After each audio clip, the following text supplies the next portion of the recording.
There was a boy named Ethan. He lived in a small town. Not famous, not rich, not extraordinary. Just a regular teenager with a quiet dream. He wanted to speak English confidently. Not just basic English, but strong, fluent, powerful English. The kind that makes people listen. The kind that changes opportunities. Every night, Ethan would sit alone in his room, headphones on, watching English speeches, repeating sentences softly, practicing pronunciation again and again. But the real battle was not outside. It was inside his mind. Every time he tried to speak in front of others, a voice whispered, "You sound awkward. You don't belong here. They are better than you. You will embarrass yourself." One day in school, his teacher asked, "Ethan, would you like to present this paragraph?" His heart started racing. His palms became sweaty. But he stood up. He began reading. Second line. He mispronounced a word. A few students giggled. It wasn't loud, but it was enough. Enough to shake him. Enough to make him sit down quickly. That evening, he walked home slowly. He kept replaying the laughter in his mind, over and over. By the time he reached home, his negative thinking had grown louder. "See? We told you. You're not made for this. Stop trying." That night, he almost quit. He closed his notebook. He deleted his practice recordings.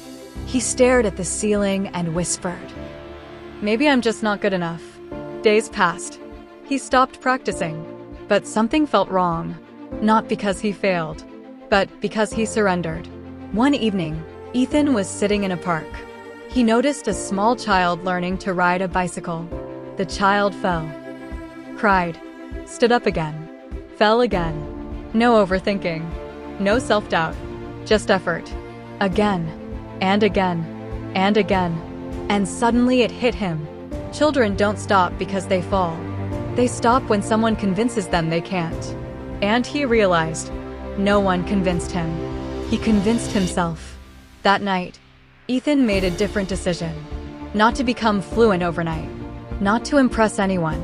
But to kill his negative thinking. One action at a time. Day 1.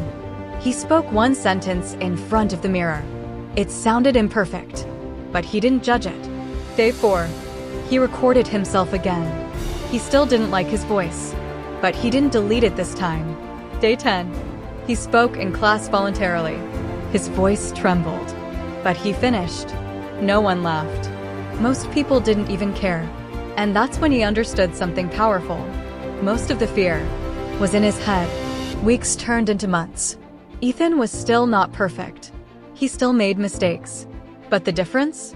He no longer obeyed the negative voice. Every time it said, "You can't," he replied, "Watch me try." And slowly, confidence grew.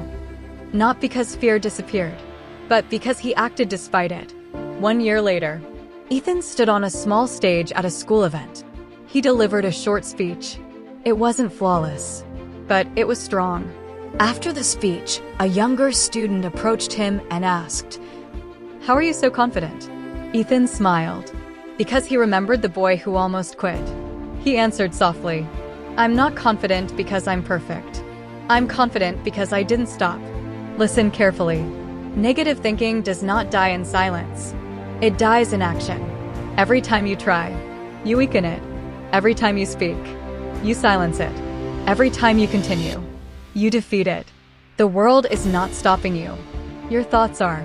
And the moment you stop listening to the voice that says quit, your life changes direction. So ask yourself right now, are you really incapable? Or are you just afraid of looking imperfect? Because perfection is not required. Courage is. And courage is not loud. It's quiet. It simply says, try again tomorrow. If Ethan can do it, so can you. Kill your negative thinking. Not with motivation alone, but with daily action. And one day, you won't recognize the person you used to be. Pause, slow ending. That is how growth begins.